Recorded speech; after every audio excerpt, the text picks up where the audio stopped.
जब तुझसे नहीं सुलझे तेरे उलझे हुए धंधे, तो भगवान के इंसाफ पर सब छोड़ दे बंदे।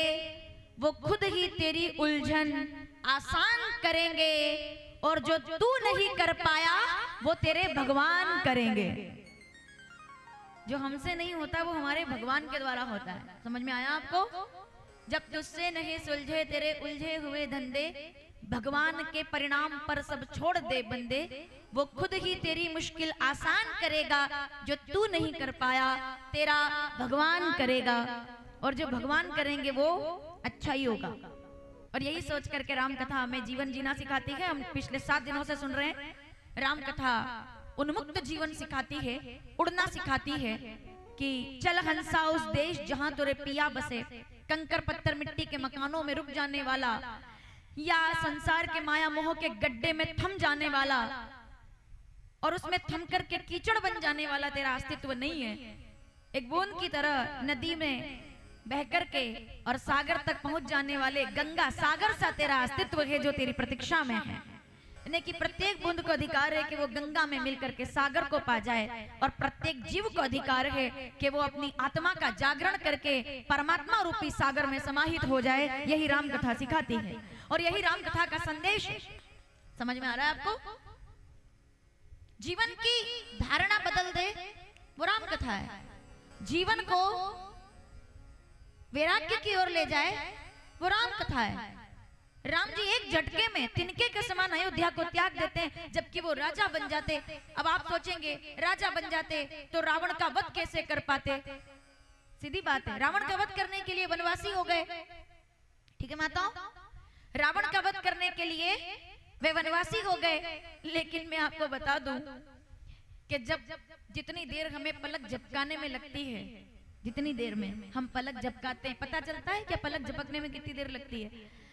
भगवान पलक झुकने और उठने के अंतराल में, पीछे तक के बैठे लोग सावधान, इस पूरे ब्रह्मांड को पलक झपकने के अंतराल में पूरे ब्रह्मांड को 7 बार बिगाड़ करके फिर बनाने का सामर्थ्य रखते हैं। इतना सामर्थ्य राम जी के एक धनुष बाण में है, तो उनको रावण का वध करने के लिए वनवासी होने की जरूरत नहीं थी। वो चाहते तो, क्या बात कर रहे हो आप, तिनका उठा करके फेंकते हैं तो इंद्र के बेटे को जगह नहीं मिलती है कि कहां जाकर के छुपूं। जयंती की कथा आप सभी ने सुनी होगी।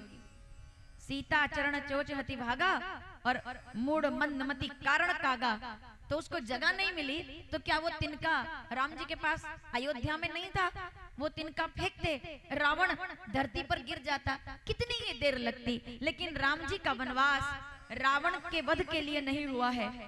जितने लोग यहाँ बैठे हुए हैं, जो हो सकता है कि कभी जिनको पूजा पाठ ज्यादा नहीं आती, ज्यादा मंत्र चालीसा नहीं आता, जिनको संस्कृत ज्यादा नहीं आती, जिनको वेद पढ़ना नहीं आता, जिनको ज्यादा भगवान का भजन करना नहीं आता, वो लोग जरा ध्यान से सुन लीजिए।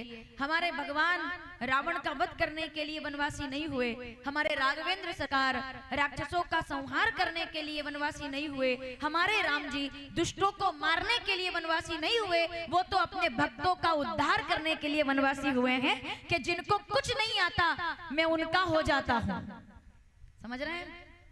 अगर आपको कुछ आता है सुन लीजिए ध्यान से। रामचरितमानस सुंदरकांड 22वां दोहा। प्रणतपाल रघुवंशमणि करुणा सिंधु करारी, गए शरण प्रभु राखे हो सब अपराध बिसारी। बहुत सीधी सी बात है। ज्ञानी वो होता है जो भगवान तक जाते हैं, भक्त वो होता है, भक्त को कभी भगवान के पास जाने का मौका नहीं मिलता। आज की कथा है ये, और कल सुना है आपने। भक्त ज्ञानी भगवान तक जाते हैं, ये सत्य है। ज्ञानी भगवान तक जाते हैं। हम ज्ञानी नहीं है तो क्या भगवान हमको नहीं मिल सकते? जवाब सुनिएगा जितने लोग यहाँ बैठे हैं। हम ज्ञानी नहीं है तो क्या भगवान हमको नहीं मिल सकते? सावधान, ज्ञानी भगवान तक जाने का सामर्थ्य रखते हैं, और भक्त जहां बैठ जाता है वहां भगवान को बुलाने का सामर्थ्य रखते हैं कि भगवान को यहीं मैं जहां बैठूंगा उसको वहां आना पड़ेगा। ध्रुव, प्रहलाद, शबरी, केवट, ये जितने भी भक्त हैं सब चरित्र उठाकर देख लो, एक भी भगवान के पास नहीं गए, सब भगवान आए हैं इनके पास। पता है ना आपको? केवट गए राम जी के पास कल कि आओ मेरी नाव में बैठो। राम जी हाथ जोड़ के कह रहे हैं मांगी नाव ना। तो केवट ने कहा कि इतना उदार केवल भगवान हो सकता है कि किसी नाव चलाने वाले के सामने हाथ जोड़कर मांग रहा है, तो ये मेरे भगवान हो सकते हैं, इनके अलावा और कोई नहीं हो सकता। समझ रहे हैं आप? शबरी नहीं गई है राम जी के पास, राम जी आएंगे आज शबरी के पास। भक्त नहीं गए भगवान के पास, भगवान आते हैं भक्त के पास। अगर आपकी निष्ठा, आपकी श्रद्धा, आपकी भक्ति में परिपक्वता है और आप कुछ जानते हैं तो आप भगवान के पास जाएंगे।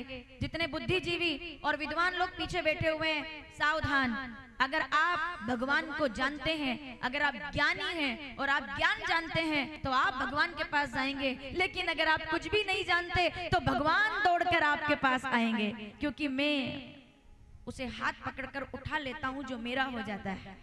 जो मेरा है मैं उसका हूं। ये यथामाम प्रदीयन्ते तास्थेव भजाम्य हम, श्रीमद् भगवद गीता। ये श्लोक मुझे बहुत प्यारा लगता है। जो मेरा हो जाता है मैं उसका हो जाता हूं। कल देखा ना आपने केवट ने क्या क्या किया? लड़ाई कर ली भगवान से कि नहीं, अगर जो प्रभु पार अवसिगा चाहूं चरण सरोज पखारंदयं, दोनों पैर पर कब्जा कर ले, उसको भक्त कहते हैं। आज मुझसे किसी ने बड़ी अच्छी बात पूछी, शायद मिलने आए थे कोई, तो उन्होंने पूछा मुझसे कि वैराग्य क्या है, संन्यास का मतलब क्या होता है? वैराग्य, कौन वैराग्य ले सकता है? क्या पंडाले बैठे हुए सब लोग वैरागी हो सकते हैं? वैरागी ले सकते हैं? माताओं बताओ, क्या सब वैरागी हो सकते हैं? ऐसे संशय में मत देखो मेरी तरफ, बहुत सीधा सवाल है ये। क्या हर कोई वैरागी हो सकता है? वैराग्य का मतलब क्या है? आप सब मुझसे उम्र में, आयु में, ज्ञान में श्रेष्ठ लोग बैठे हैं। एक निवेदन करना चाहूंगी, अगर मेरी बात अच्छी लग जाए। वैराग्य का मतलब त्याग देना नहीं होता। पति को त्याग दो, पत्नी को त्याग दो, परिवार को त्याग दो, और बिना प्रमाण के बोलूंगी नहीं मैं, बच्चों को त्याग दो, बूढ़े माँ बाप को त्याग दो, और गंगा जी में जाकर के एकदम बाबा जी बन जाओ और बैठ जाओ। परिवार को त्याग करके मुक्त हो जाओ और फिर हो जाए कि हम त्यागी हो गए। बहुत अच्छे लोग 7 दिन से इस कथा को सुन रहे हैं। जितने लोग कुर्सी पर बैठकर सुनते हैं, एक बार जोरदार ताली बजाइए उनके लिए, चाहे माताएं हो या बंधु हो। मैं एक क्योंकि वक्ता के लिए श्रोता से ज्यादा महत्वपूर्ण और कोई नहीं होता। तो आपको ऐसा लगता होगा कि आप सुनते हैं, आते चले जाते हैं, लेकिन नहीं, मुझे एक एक का पता है, एक एक का, कि किस प्रकार से आप भाव से कथा सुनते हैं। तो मैं बहुत गौर से देखती हूँ आप लोगों की तरफ, चाहे आप दूर बैठते हैं, लेकिन मुझे समझ आ जाता है, क्योंकि वक्ता की पूंजी तो श्रोता है ना। सावधान। वैराग्य का मतलब त्याग देना नहीं होता। वैराग्य का मतलब क्या है? इस दुनिया में जो कुछ भी है वो मेरा नहीं है, वो सब त्यागने के योग्य है। मैं त्यागूं या ना त्यागूं, इसमें से एक सुई भी लेकर के मैं नहीं जा सकता। इस बात का जागरण जब हो जाता है उसे वैराग्य कहा जाता है। कि चाहे रहो दुनिया में, पर आपको ये पता होना चाहिए, त्यागना, पीछे तक के बैठे लोग सावधान, त्यागना वैराग्य नहीं है, जागना वैराग्य है। कि जाग जाए, सपने से उड़ जाना कि मैं ये देख रहा हूं ना, ये सब सपना है, ये सत्य नहीं है। ये पंडाल आज है, परसों नहीं रहेगा। बताइए रहेगा क्या? आज मैं हूं आपके बीच में, परसों मुझे कल के बाद यहां से चले जाना है, अगली कथा बैतुल में प्रारंभ करनी है, तो मैं आज हूं, कल नहीं हूं।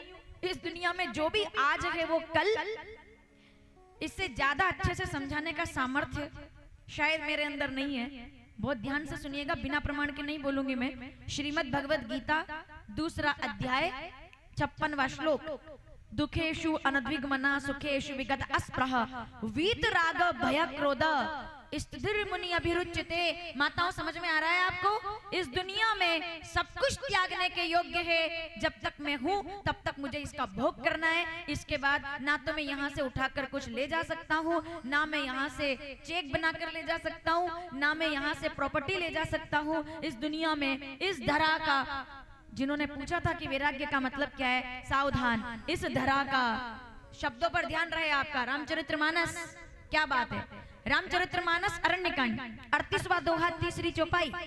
मैं शुरू करूंगी, आप पूरा करेंगे। कौन बोल रहा है ये बात कि सब कुछ त्यागने के लायक है, रहे ना पास में पत्नी, क्या दिक्कत है? किसने कहा कि पत्नी को त्याग देने से भगवान मिल जाएंगे?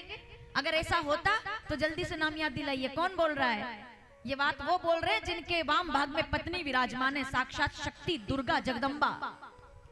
अगले शब्द में समझ जाओगे आप मैं किसकी बात कर रही हूँ। उनसे बड़ा गृहस्थी और उनसे बड़ा वैरागी और कोई नहीं है। मतलब वैराग्य और गृहस्थ जहाँ साथ साथ चलते हैं, उस आश्रम को कैलाश आश्रम कहा जाता है। अब विचार करो कि वहां के बाबा कौन है? मैं तो भूल गई, आपसे पूछूंगी। पत्नी है वाम भाग में, छोटे छोटे बच्चे बैठे हैं गोदी में, पूरा का पूरा संसार समाज है सामने, सांप चूहा नंदी शेर सब एक घट का पानी पी रहे हैं और मेपू पर सांप राखे। अगली पंक्ति तक नाम याद कीजिएगा। सबसे बड़े वैरागी और सबसे बड़े संसारी का नाम क्या है? तो मेपू पर सांप राखे, सांप पर मोर राखे, क्या बात है? बेल पर सिंह राखे, वाक्य कहाँ भीति है? पूतनी को भूत राखे, भूत को विभूति राखे, चह मुख को गज मुख, यह बड़ी नीति है। काम पर बाम राखे, आग पर पानी राखे, तीसरे नेत्र में अग्नि और सिर पर गंगा। मुझे अब भी नाम याद नहीं आया, आपको जब नाम याद आ जाए तो बोलिएगा एक साथ कि काम पर बाम राखे, आग पर पानी राखे, विष को पीयूष राखे, सोई जग जीती है। गले में जहर रखते और दिल में अमृत, मुख में जहर हृदय में अमृत। बोलते कड़वा है लेकिन सोचते सबके लिए अच्छा है। ऐसे लोग समाज का निर्माण करते हैं। फिर से सुनिएगा। काम पर बाम राखे, आग पर पानी राखे, विष को पीयूष राखे, सोई जग जीती है। देवी दास देखो ज्ञानी, शंकर की सावधानी, सब विधि लायक पे राखे, राजनीति है। अब नाम याद आ गया हो तो बोलिएगा हर हर।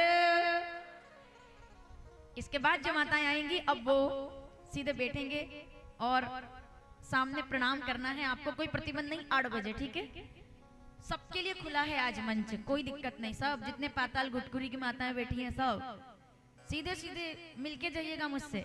और जितनी माताएं हैं यहाँ खरियार रोड या आसपास गांव कहीं से भी आप आए हो, 8 बजे के बाद आप आ सकते हो, लेकिन तब तक जब तक कथा चले। और एक और निवेदन है, ये जो हमारा एरिया है यहाँ से कोई भी आना जाना अब नहीं होगा। अगर कोई अब आता भी है तो पीछे से व्यवस्था, जो सोफे कुर्सियां लगी है इस तरफ, वहां से पीछे से उनके बैठने की व्यवस्था करें, अथवा तो उधर से बैठने की व्यवस्था करेंगे। ये वाला क्योंकि कथा का क्रम हमें बनाना है ना, कथा बहुत आगे तक जाए, तो ये हो सके तो आए तो पीछे से वहीं से उधर भेज दीजिएगा। बोलिए श्री राम जय राम। देवी दास देखो ज्ञानी, शंकर की सावधानी, सब विधि लायक पे राखे। मेरी बात समझ रहे हैं आप? त्याग देना सन्यास नहीं है।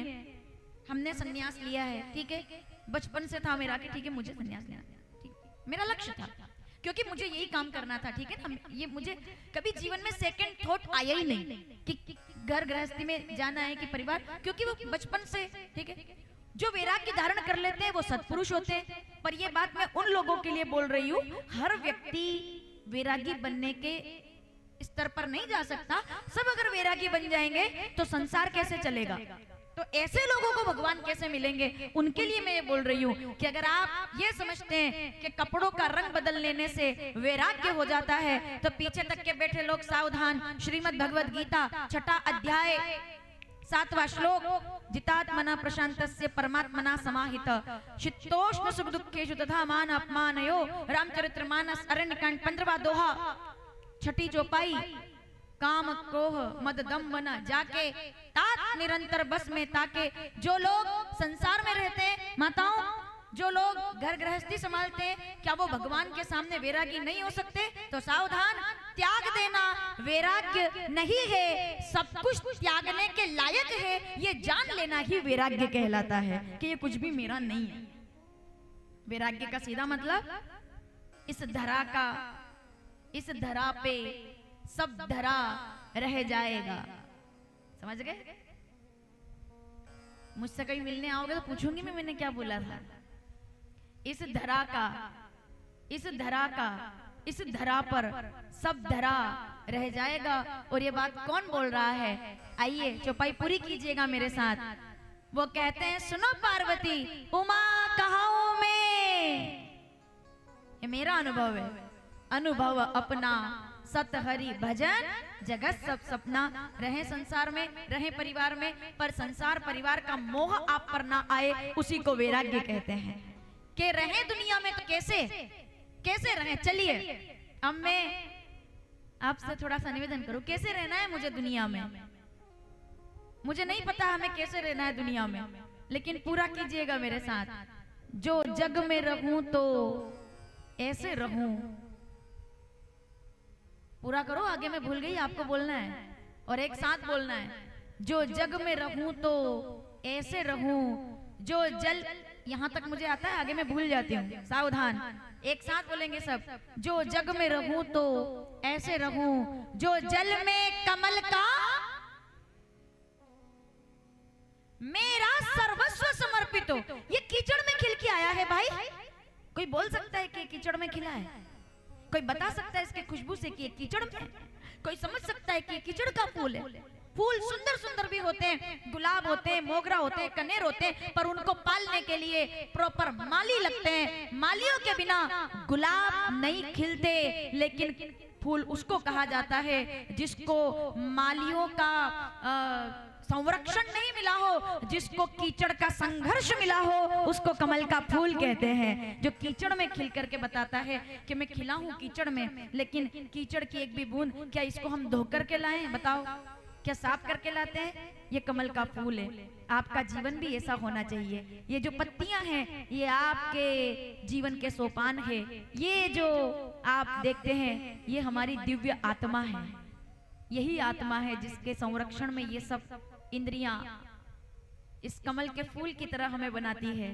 तो इंद्रियां ना हो ऐसा थोड़ी है, पत्ते भी हो, खुशबू भी हो, लेकिन उन इंद्रियों के आवरण से ढका होने के बाद भी इस पर पानी की एक बूंद न टिक पाए, उसी को कमल का फूल कहते हैं। कि खिलता है कीचड़ में, पर कीचड़ को टिकने नहीं देता। आप भी रहते हो दुनिया में, संसार में, लेकिन दुनिया का कीचड़, संसार के अवगुण अगर मेरे जीवन पर हावी ना हो तो मुझ में और कमल के फूल में कोई फर्क नहीं है। और याद रखिएगा, अब आप कहेंगे अगर बनना ही है तो गुलाब ना बन जाए, हम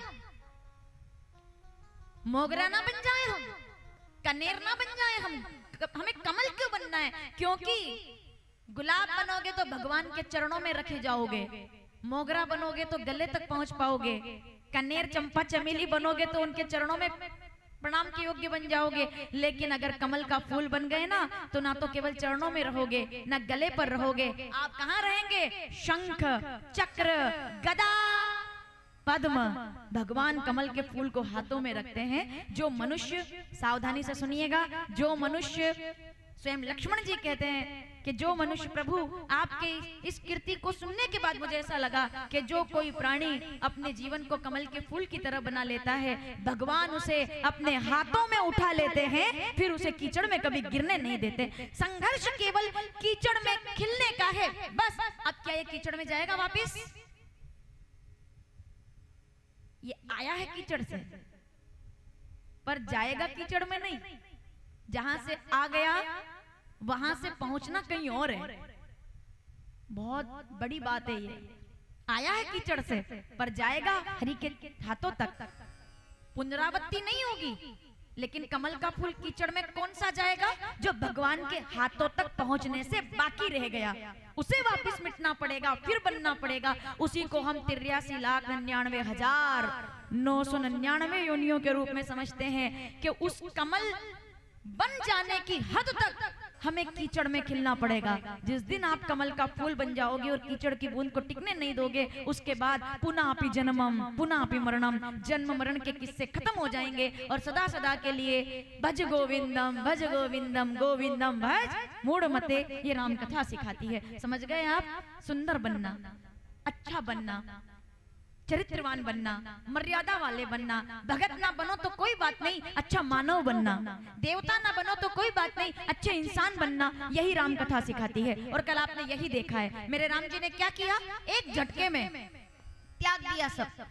तो माता सुमित्रा ने, कल हमने थोड़ा सा सुना था क्योंकि प्रसंग अपना कुछ और था। माता सुमित्रा ने रामचरितमानस अयोध्या कांड 74वां दोहा पहली चौपाई, पुत्रवती जुबती जग सोई रघुपति भगत लखन। अब मैं आपको कथा में लेकर चलूं सीधे। देखो, माता सुमित्रा से लक्ष्मण जी ने पूछा मैं जाऊं? तो सुमित्रा जी कहती है, बेटा पहले तो तूने आज मुझे पुत्रवती होने का सौभाग्य प्रदान कर दिया। बोले मैं तो आपका ही बेटा हूँ, फिर ऐसा क्यों? बोले आज तक तुम मेरे बेटे थे, पर आज मैं पुत्रवती हो गई हूँ, क्योंकि सौभाग्यशाली माता वो होती है जिसकी संतान राम जी की सेवा में समर्पित हो जाती है, वो जगत में पूज्य हो जाती है। माताएं, वो लोग, वो घर, वो गांव, वो नगर, वो समाज, वो राष्ट्र धन्य हो जाता है। तुमने मुझे धन्य कर दिया। और लखन, याद रखना बेटा, इस दुनिया में राम जी के लिए सब कुछ छोड़ा जा सकता है, पर किसी भी चीज के लिए राम जी को नहीं छोड़ा जा सकता। तुम्हें छाड़ी दू सरगति नाही, राम बसे तिनके मन माही। कुछ भी त्याग दिया जाए, लेकिन जाके प्रिय न राम, आहा क्या बात है। माता, अब मैं कितना भी आपको सुनाऊं, कुछ न कुछ तो देखो अधूरा रह जाता है। अभी हमने लक्ष्मण जी का चरित्र सुन लिया, सुमित्रा जी का सुन लिया, कल हमने दशरथ जी का चरित्र सुन लिया, केवट का सुन लिया, सब सुना, तो भी अभी तो बाकी रह गई माता सीता।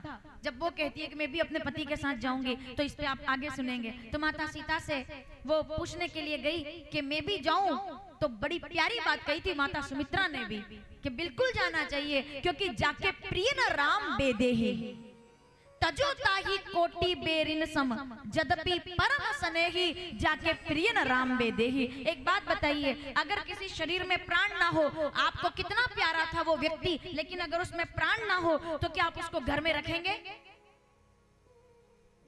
पीछे तक के बैठे लोग बताएं मुझे, ये बच्चे जो पंडाल में खेल रहे भैया, 2 लोग पहुंचे वहां पर, इन सबको या तो बिठाएं या घर भेज दें। और मैं तो निवेदन करूंगी कि जो लोग ज्यादा पीछे बैठे वो थोड़ा आगे भी आ जाएंगे तो कोई दिक्कत नहीं है, या तो आप आगे आ जाएं या कुर्सी सहित आगे आ जाए, तो ये जो बीच में स्थान नहीं रहेगा। और बच्चों को एक जगह अपने स्थान पर, तो ताकि कथा मेरी आप तक ठीक से पहुंच पाए। जाके प्रिय न राम बेदेहि, तजो ताहि कोटि बेरिन सम। माताओं, समझ में आ रहा है आपको?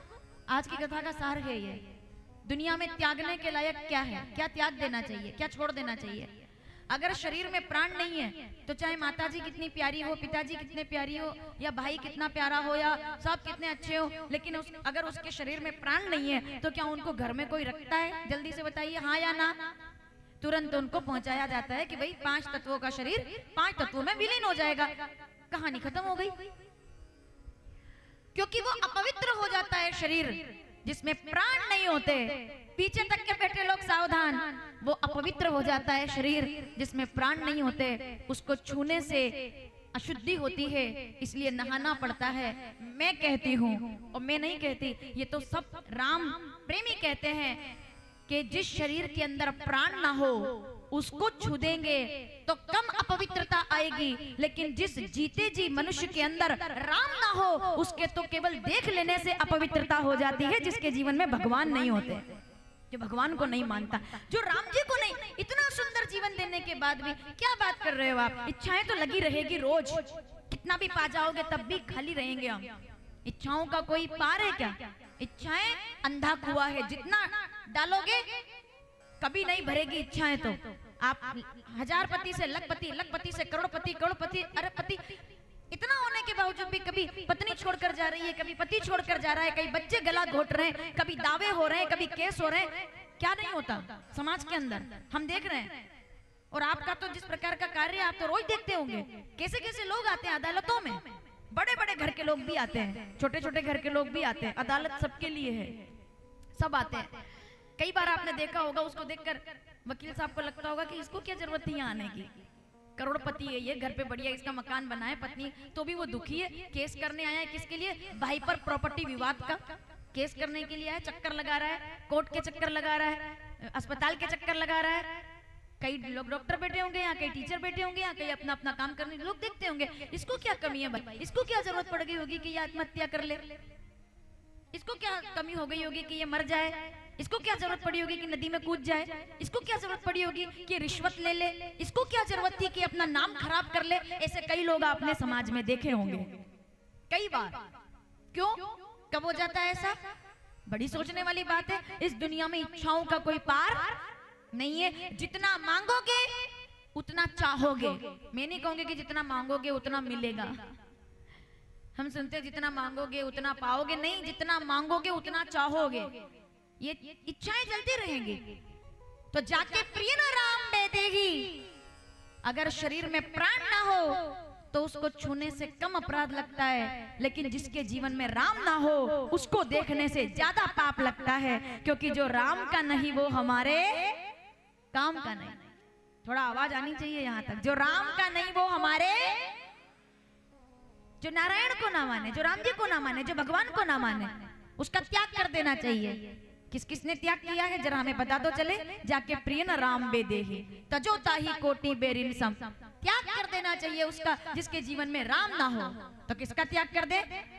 अगर माता के जीवन में सब अच्छा है, लेकिन अगर माता के जीवन में राम ना हो तो माता तो भगवान के समान होती है। पीछे तक के बैठे लोग सावधान, माता तो भगवान से भी बड़ी होती है, लेकिन अगर माता के जीवन में राम ना हो तो ऐसी माता का त्याग करने में कोई बुराई। अब आप समझ गए होंगे कि मैं आपको कहां लेकर जा रही हूँ। पिताजी चाहे कितने बलवान हो, कितने अच्छे हो, पिता पिता होता है, लेकिन अगर पिताजी भगवान को नाम है और पिताजी कह दे कि अगर तू भगवान का नाम लेगा, नाम याद कीजिए जल्दी से, कि अगर तू भगवान का नाम लेगा तो मैं तुझे समुद्र के अंदर फेंक दूंगा, मैं बुआ जी की गोद में बिठा दूंगा और आग लगा दी जाएगी, मैं गरम तेल की कढ़ाई में डाल दूंगा, मैं हाथी के पैर के नीचे रख दूंगा। पिता चाहे कितना बलवान हो, लेकिन अगर उनके जीवन में राम ना हो तो उनका त्याग कर देने में कोई बुराई। पिता तजो, मैं नाम भूल गई, जरा सोचो किसकी बात चल रही है। 8 साल का बच्चा। मैं अगर आपसे कह रही हूँ कि त्याग कर देना चाहिए तो उदाहरण भी तो मांगोगे आप कि किसने किसने त्याग कर दिया। 5 लोग हैं जिन्होंने त्याग किया है किसी न किसी का भगवान के लिए। 5 लोग। माता का त्याग कर देना चाहिए, पिता का त्याग कर देना चाहिए, 2 3 भाई का त्याग कर देना चाहिए, ठीक है। अब 4 और 5 पे तो माता के जीवन में राम ना हो तो त्याग देना चाहिए, पिता के जीवन में भगवान ना हो तो त्याग। किसने त्यागा पिता को? याद है आपको? 8 साल का बच्चा। और भरी सभा में कहा जाता है कि अगर तू एक बार और कहेगा नारायण तो मैं तेरे प्राण ले लूंगा। वो बच्चा क्या कहता है कि मैं नहीं डरता। जितने लोग यहाँ बैठे हैं, क्यों नहीं डरता भाई? तुझे ऐसा क्या पता है जो हमको नहीं पता? तलवार सामने आए तो अपन डरेंगे कि नहीं? बताओ। सब डर जाएंगे हम। तलवार तो हमें, तो हम मर जाएंगे। बंदूक सामने कोई दिखाए मैं तुम्हें मार डालूंगा तो डर जाना चाहिए। तो 8 साल के बच्चे से असुर राज, पिता का नाम मुझे याद है, बेटे का नाम मैं आपसे पूछूंगी। हिरण्यकश्यप ने पूछा, do you not afraid of me? तुम्हें डर नहीं लगता मुझसे?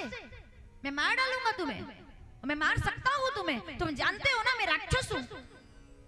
मैं, आहा क्या बात है, मैं तुम्हें मारने का सामर्थ्य रखता हूं, तुम जानते हो ना। 8 साल का बच्चा कहता है फिर भी नहीं डरता। I do not afraid of you, मुझे डर नहीं लगता। क्यों नहीं लगता भाई डर? तो उस बच्चे ने जो जवाब दिया, इस पंडाल में जितने लोग बैठे हैं, मैं एक बात बहुत विनम्रता से कहना चाहूंगी। जिन लोगों को डर रहता है कि कोई हमारा कुछ बिगाड़ देगा, जिन लोगों को डर लगता है कि हमारे घर में किसी ने कुछ कर दिया है ना, मतलब इस बारे में बोलने के लिए शब्द नहीं है मेरे पास। आपके घर में भगवान का मंदिर है, आप ठाकुर जी की पूजा करते हो, रात दिन दीपक लगाते हो, करते हो ऐसा? दीपक तुलसी का क्यारा है, भगवान का मंदिर है घर में। और अगर कोई वो लोग मुझसे आके कहते हैं कि किसी ने घर में कुछ कर दिया, किसी ने जादू टोना कर दिया, किसी ने हमारे घर में पैसा आना रोक दिया। देखिए मैं बहुत प्रैक्टिकल इंसान हूँ, मैं भी चाहूँ तो आपको यहाँ से 2-4 बातें बता करके आपको अपना बना सकती हूँ कि हाँ बताओ दो क्या करना है, क्या करना है। विरोध नहीं है मेरा, अनुरोध करना चाहती हूँ। सुनिएगा ध्यान से। इस 8 साल के बच्चे से आपको सीखने को मिलेगा कि बच्चे ने क्या कहा। मैं जानता हूँ कि आप मुझे मार सकते हैं, आप सामर्थ्यवान हैं, मैं जानता हूँ, फिर भी मैं आपसे नहीं डरता। तो भाई तू मेरे से क्यों नहीं डरता? तेरे को डर क्यों नहीं लगता? पीछे तक के बैठे लोग सावधान। 8 साल के बच्चे प्रहलाद, माताओं नाम याद कराओ जरा। 8 साल के बच्चे प्रहलाद ने क्या जवाब दिया कि पिताजी मैं जानता हूँ कि आप मुझे मार सकते हैं, तो फिर तू डरता क्यों नहीं? मैं इसलिए नहीं डरता क्योंकि मारने का सामर्थ्य आप में है, लेकिन जिसकी मैं पूजा करता हूँ ना, उसमें मुझे बचाने का सामर्थ्य है, इसलिए मुझे डरने की जरूरत। आप केवल मिटा सकते हैं, जो मिटे हुए को बना सकता है, मैं उसका शरणागत हूँ। क्या बात है। अगर आपके घर में मंदिर है, अगर आपके घर में पूजा है, अगर आपके घर में बूढ़े माँ बाप है, अगर आपके घर में कभी गाय माता के नाम पे एक भी रोटी निकल गई है, अगर आपके घर में एक दिन भी दीपक लग गया है, अगर आपके घर में तुलसी का क्यारा है, ठाकुर जी बेटे, जगदम्बा की आराधना होती है, साधु संत आते हैं, तो दुनिया का कोई भी व्यक्ति आपका बाल भी बांका नहीं कर सकता है। या तो मंदिर में पूजा करना छोड़ दीजिए, या फिर ये अंधविश्वास पालना छोड़ दीजिए कि कोई मेरा कुछ बिगाड़ सकता है। अगर मंदिर है तो विश्वास करना सीखो। पूजा करते हैं, एक तरफ पूजा करते हैं और दूसरी तरफ कहते हैं किसी ने कुछ कर दिया, मतलब आपकी पूजा में ताकत कम थी, सामने वाला जीत गया। ऐसा कैसे हो सकता है? तो आपको उस चौपाई पर विश्वास नहीं है क्या कि मेरे भगवान अगर मेरे साथ है, तुम अगर मेरे हो? क्या बात है। मैं केवल आपसे आपका सहारा चाहता हूं। जा पर कृपा राम की होई, ता पर कृपा। पीछे तक के बैठे लोग, मैं ठीक बोलूं तो मुझे बताइएगा। अगर आप पूजा करते हो, अगर आप पाठ करते हो, हनुमान चालीसा पढ़ते हो, तो दुनिया के किसी व्यक्ति में इतनी ताकत नहीं है। क्यों? मैं ऐसा क्यों बोल रही हूँ? आधा मैं बोलूंगी और आधा आप पूरा करेंगे। जाको राखे मार सके ना, बाल न बाका कर सके जो जग बेरी। तो किसी के चक्कर में आने की जरूरत नहीं है, बिल्कुल नहीं। अपने भगवान पर विश्वास रखो ना, बिना प्रमाण के नहीं बोल रही हूँ। रामचरितमानस उत्तरकांड 90 दोहा। बिनु विश्वास भगति नहीं, तेई बिनु द्रवई न राम। राम कृपा बिनु सपने जीवन लह विश्राम। इस दुनिया में विश्वास से बढ़कर के और कुछ भी नहीं है। विश्वास कि मेरा भगवान मेरे साथ है, विश्वास ही नहीं है तो फिर